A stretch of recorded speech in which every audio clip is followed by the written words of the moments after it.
मेरे जो पुरखे थे वो टर्की के थे, लेकिन मेरे माता पिता इंडिया में आकर के रहने लगे, साउथ केरला में। वायनाड नाम की एक जगह है, वो एक हिल स्टेशन है बहुत सुंदर। हम घर में लगभग 6 बच्चे थे और मैं तीसरे नंबर का था। जब मैं अपनी माँ की कोख में था तो मेरी माँ की कोख में एक इन्फेक्शन हो गया था और डॉक्टर्स ने ऐसा कहा था कि ये बच्चा गर्भ में ही मर जाएगा। और डॉक्टर इस बात पर जोर दे रहा था कि इस बच्चे को मार दो। लेकिन वो अल्लाह की एक बंदी थी और खुदा को मानती थी, इसलिए वो किसी की भी राय नहीं मान सकती थी। उसने अल्लाह से ये कहकर दुआ कि अल्लाह, ज़िंदगी तेरी होती है और ज़िंदगी तू ही दे सकता है। अगर तू इस बच्चे को ज़िंदगी देगा तो मैं इस बच्चे को तुझे सौंप दूंगी। ये उसका सरेंडर था, ऑफ़र था। करिश्मा हुआ और मैं पैदा हुआ।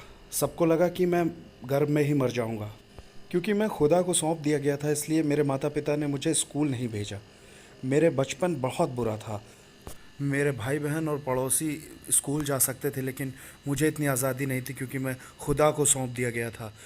8 साल की उम्र में मुझे मुस्लिम अरबिक कॉलेज में भेजा गया, एक मुस्लिम मौलाना बनने के लिए।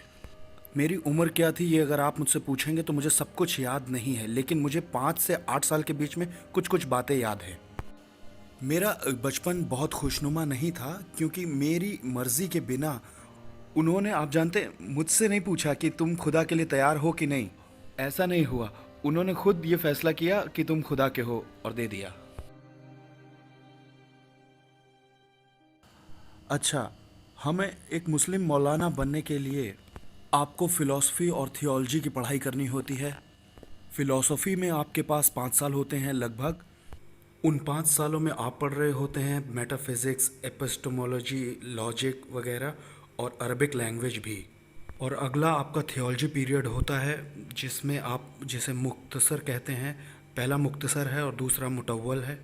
मुतव्वल वाले हिस्से में आप थियोलॉजी पढ़ते हैं जिसमें मॉरल थियोलॉजी, कुरान की थियोलॉजी और शरिया लॉ वगैरह आते हैं। तो अगले 10 साल में कुछ लोगों को 12 साल भी लगते हैं, लेकिन अगर आप पढ़ाई में और परफॉर्मेंस में अच्छे हैं तो 10 साल में आपकी पढ़ाई ख़त्म हो जाती है। तो मैंने भी 10 साल में पढ़ाई अरबिक कॉलेज में ख़त्म कर ली। वहाँ अरबिक कॉलेज में, जो कि साउथ केरला में था, मैंने अपनी पढ़ाई की। एक बात एक बात बचपन से ही मेरे साथ थी कि जो कानून है वो किसी इंसान पर ज़बरदस्ती उस पर थोपने नहीं है। एक तरह की आज़ादी दी जा सकती है। अगर तुम चाहो तो ही तुम करो।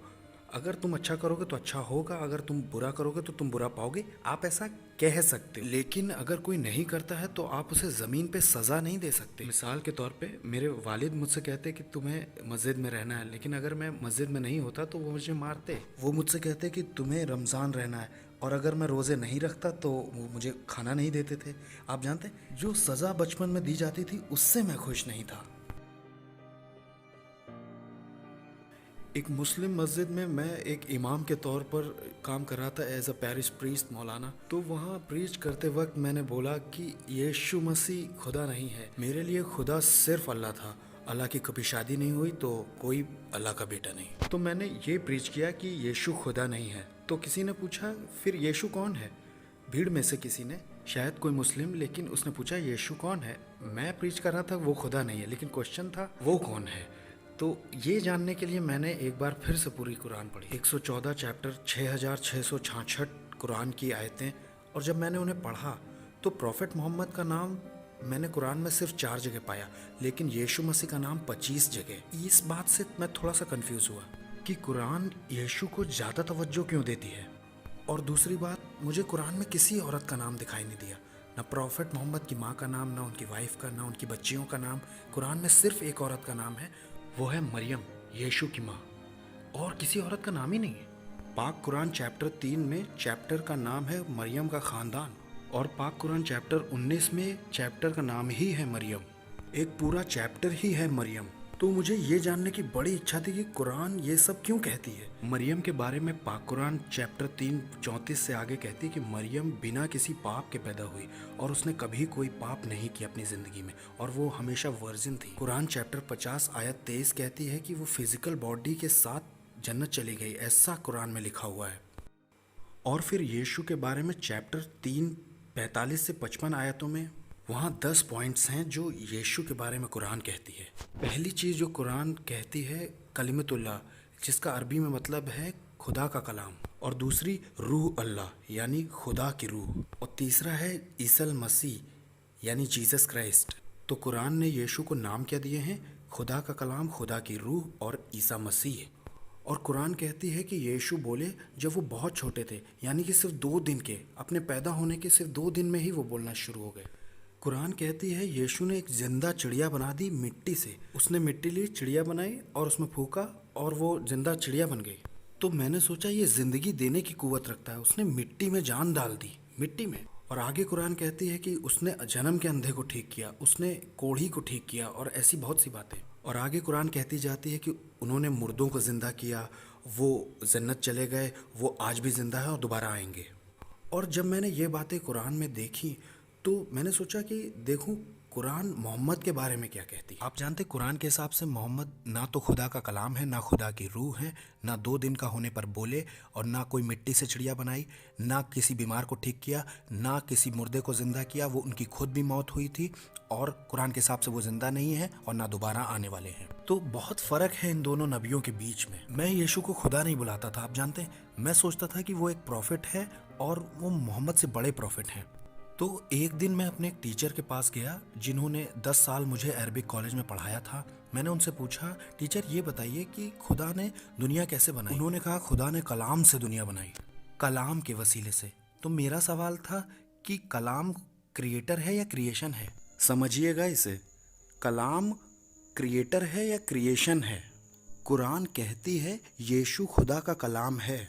अगर मेरे टीचर कहते हैं खुदा का कलाम क्रिएटर है तो इसका मतलब यीशु क्रिएटर हैं। तब तो मुस्लिम्स को क्रिश्चियन हो जाना चाहिए। मान लीजिए अगर वो कहते हैं कि खुदा का कलाम क्रिएशन है तो वो फंस जाएंगे। जानते क्यों? क्योंकि उन्होंने कहा कि कलाम से सारी चीज़ें बनी हैं। अगर वो कहते हैं कि कलाम क्रिएशन है तो खुदा ने दुनिया कैसे बनाई? अब ना तो वो ये कह सकते हैं कि कलाम क्रिएटर है, ना कलाम क्रिएशन है।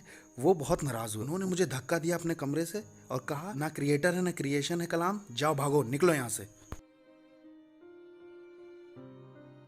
वो कहना चाहते हैं कि कलाम क्रिएशन है। वो इस बात को साबित करना चाहते हैं कलाम ना तो क्रिएटर है ना क्रिएशन है, लेकिन खुदा भी नहीं है। खुदा नहीं है, ना ही क्रिएटर है ना ही क्रिएशन है, तो खुदा नहीं हुआ। और वो क्रिएशन भी नहीं है, तो वो खुदा के साथ बराबर नहीं है। यही उनकी समस्या है। जब उन्होंने ऐसा कहा तो मैंने अपने टीचर से कहा कलाम ना क्रिएटर है ना क्रिएशन है, इसीलिए तो शायद क्रिश्चियन कहते हैं कि कलाम खुदा का बेटा है। तो उन्होंने मुझसे कहा अगर खुदा के बेटा है तो तुम मुझे खुदा की बीवी भी दिखाओ, क्योंकि बिना बीवी के बेटे होने का कोई मतलब ही नहीं बनता। तो मैंने कुरान से एक हिस्सा उन्हें दिखाया कि खुदा बिन आंखों के देख सकता है, खुदा बिन ज़बान के बोल सकता है, खुदा बिन कानों के सुन सकता है। ऐसा कुरान में लिखा है। अगर ऐसा है तो खुदा को बिन बीवी के बच्चा हो सकता है? तो वहाँ हमारी बड़ी बहस हुई। जानते हैं सबसे आखिर में मैंने क्या किया? मैंने कुरान ली, अपने सीने से लगाई, कहा अल्लाह तू ही बता कि मुझे क्या करना चाहिए। तेरी कुरान कहती है कि यीशु अभी भी जिंदा है और मोहम्मद मर चुके हैं। तू ही बता मैं किसको मानूं। और मेरी दुआ के बाद मैंने कुरान खोली। मैंने किसी से नहीं पूछा, मैंने सिर्फ अपने अल्लाह से पूछा। मैंने कुरान खोली, मैंने देखा चैप्टर 10 94 आयत। जानते वहाँ क्या लिखा है? फ़इन कुन्तुम फ़ी शक्किम मिम्मा अंज़लना इलैका फ़स्अलिल लज़ीना यक़रऊनल किताब मिन क़ब्लिक लक़द जाअकल हक़। अगर तुम्हें इस कुरान पर किसी तरह का शक होता है जो मैंने तुम्हें दी है तो जाओ बाइबल पढ़ो, या उनसे पूछो जिन्होंने बाइबल पढ़ी है, क्योंकि सच वहाँ पहले ही बता दिया गया है। मैं तब तक 19 का भी पूरा नहीं हुआ था। मैंने अपनी पढ़ाई तो पूरी कर ली थी और मैं अरबिक कॉलेज, माफ़ कीजिएगा, मैंने मस्जिद में काम कर रहा था, तो मैं 19 से कम का ही था।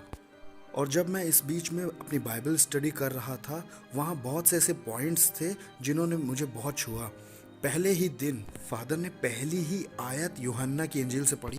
इब्तिदा में कलाम था, कलाम खुदा के साथ था और कलाम खुदा था और कलाम गोश्त बना। तो मेरी कुरान कहती है कि यीशु खुदा का कलाम है और बाइबल भी कहती है कि यीशु खुदा का कलाम है।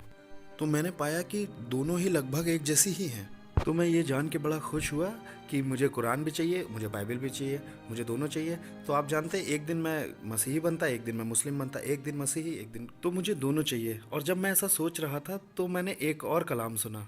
यूहन्ना के पहले चैप्टर की 12वीं आयत सबसे प्यारी आयत मेरे लिए। बाइबल में ऐसा लिखा है, अगर कोई यीशु को कबूल करेगा तो यीशु उसे ताकत देगा खुदा के बेटे बेटियां बनने की। आप जानते हैं कुरान की सारी आयतें ये कहती हैं कि हम इंसान खुदा के गुलाम हैं। अल्लाह मालिक है और मालिक गुलाम से प्यार नहीं कर सकता और गुलाम मालिक से प्यार नहीं कर सकता। मैं किसी का नौकर गुलाम नहीं बनना चाहता हूँ। कुरान कहती है कि तुम मेरे गुलाम हो। लेकिन जब मैंने यूहन्ना 1:12 सुना जो कहता है कि अगर तुम यीशु पर ईमान लाते हो तो यीशु तुम्हें खुदा के बेटे बेटियां बना देगा, तो मैंने तुरंत कहा कि मुझे यीशु चाहिए, क्योंकि मैं खुदा का बच्चा बनना चाहता था। और वहाँ से मैंने खुदा को डैडी कहना शुरू किया। उससे पहले मैं जानता ही नहीं था कि मैं खुदा को डैडी बुला सकता हूँ। आप जानते हैं यीशु ने दुआ सिखाई, वो अरमिक में कहती है Bundos mayo. एक तरह से हमारे बाप, अबून उसने कहा। अरबी ज़ुबान में अबून का मतलब होता है हमारे बाप। अगर आप मुझसे पूछें तो मैं अपनी खुशी जाहिर नहीं कर पाऊंगा जब मैं अपने खुदा को बाप बुलाता हूँ। जब भी कभी मैं खुदा को बाप बुला, और जब कभी मैं सोचता हूँ कि इस कायनात को बनाने वाला मेरा बाप है, मुझे इस तरह की खुशी होती कि मैं उसे बता नहीं सकता। वो मेरे समझाने से बाहर है। जब आपको ये तजुर्बा होगा तभी आप इसे समझ सकते हो। मुझे खुदा बाप बुलाना बहुत अच्छा लगता है। वहाँ मैंने यीशु को कबूल किया। जब मैं डिवाइन नाम की जगह पर रह रहा था तो वहाँ पर बहुत से ऐसे पॉइंट्स थे जिन्होंने मेरी ज़िंदगी को छुआ, और वहाँ पर मैं मसीही बना। और इस बीच में मैं अपने घर से गायब था। मेरे घर वालों ने सोचा कि मैं मस्जिद में होऊंगा और मस्जिद वालों ने सोचा कि मैं घर में होऊंगा। लेकिन जब उन दोनों की आपस में बातें हुई तो वो समझ गए कि ना तो मैं मस्जिद में हूँ ना मैं घर पे हूँ। तो उन्होंने मुझे हर जगह ढूंढा। फिर उन्होंने कई जगह अखबारों में इश्तिहार दे दिया, टेलीविज़न पर और कई जगह, और आखिरकार उन्होंने मुझे पाया कैथलिक रिट्रीट सेंटर में, और मेरे वालिद वहाँ आ गए। वो बड़ा खौफनाक था क्योंकि उन्होंने मुझे बहुत बुरी तरह से मारा पीटा था। मेरी नाक से खून बह रहा था और मैं बेहोश हो गया था, और वो मुझे वहाँ से उठा के घर ले गए। मैं नहीं जानता कि किस तरह से वो ले गए, लेकिन वो वहाँ से उठा ले गए थे क्योंकि मैं तो बेहोश था। जब मुझे होश आया तो मैं एक छोटे से कमरे में था और वहाँ मुझ पे कोई कपड़े नहीं थे। मैं पूरी तरह से नंगा था। मेरे हाथ और पाँव चेन से बहुत टाइट बांधे गए थे और मैं बोल भी नहीं पा रहा था क्योंकि मेरे मुंह में मिर्च पाउडर डाला गया था, नाक में, आँख में। और आप जानते हैं, जहाँ कहीं भी मेरी खाल पर जख्म थे, घाव थे, उन्होंने लाल मिर्च डाल दी थी मुझे जलाने के लिए। और भी उन्होंने बहुत कुछ किया, क्योंकि ये कुरान में लगभग 18 जगह दिया है कि आपको एक नॉन बिलीव, कुछ जगह ये भी दिया है कि उसे मार दो जो इस्लाम छोड़ता है। तो मेरे वालिद कुरान के कानून का हुक्म मान रहे थे। वो और भी कुछ करना चाह रहे थे।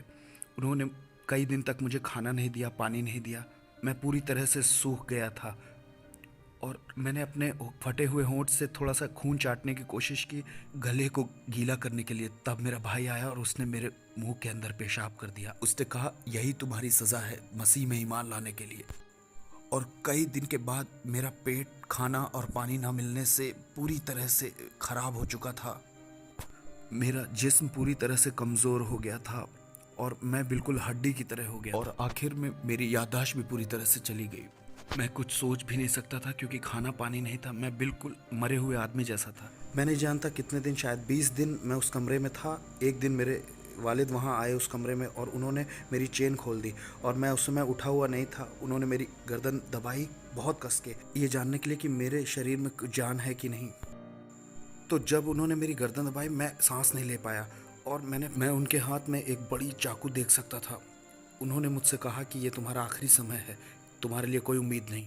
उन्होंने कहा, अगर तुम्हें अल्लाह चाहिए तो मैं तुम्हें जीने दूंगा, अगर तुम्हें यीशु चाहिए तो मैं तुम्हें मार दूंगा। मैं बताऊं, आप जानते हैं, जब मैं अपनी माँ की कोख में था तो सबने कहा ये मर जाएगा, लेकिन वो मुझसे प्यार करते थे इतना कि मेरे लिए दुआ कर रहे थे कि मुझे ज़िंदगी मिले। लेकिन अब वो मुझे मारना चाहते हैं, तो मैं नहीं जानता। और मैं अपने वालिद को अच्छी तरह से जानता हूँ, वो मुझे मार देंगे।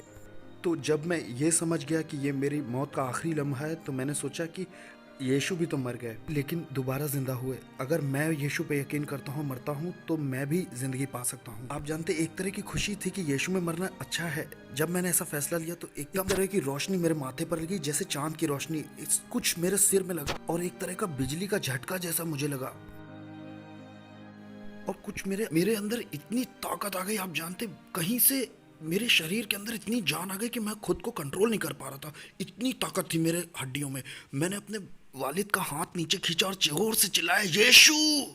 और जब मैं चिल्लाया तो वो ज़मीन पर गिर पड़े, और जब वो गिरे तो उनके हाथ में जो चाकू था वो उनके छाती पे लगा और एक बड़ा जख्म हो गया, और वहाँ से बहुत खून निकलने लगा, और एक तरह का झाग उनके मुंह से निकलने लगा, और वो बहुत तेज़ चिल्लाए, और सब एक तरह के शौक में थे। मेरा भाई हो, माँ और बहनें, उनको नहीं मालूम था क्या हो रहा है। उन्होंने सोचा मेरे बाप मर गए हैं। सब उन्हें उठा करके हॉस्पिटल की तरफ भागे, और जब वो जा रहे थे तो उन्होंने बाहर से मेरा रूम लॉक करना भूल गए। और मेरे अंदर जो ताकत थी मैं आपको बता नहीं सकता हूँ, क्योंकि मैं तो बिल्कुल हड्डी की तरह हो गया था। कोई खाना नहीं, बहुत दिन से, 20 दिन से ज़्यादा हड्डी तो हो गया था, लेकिन बहुत एनर्जी थी।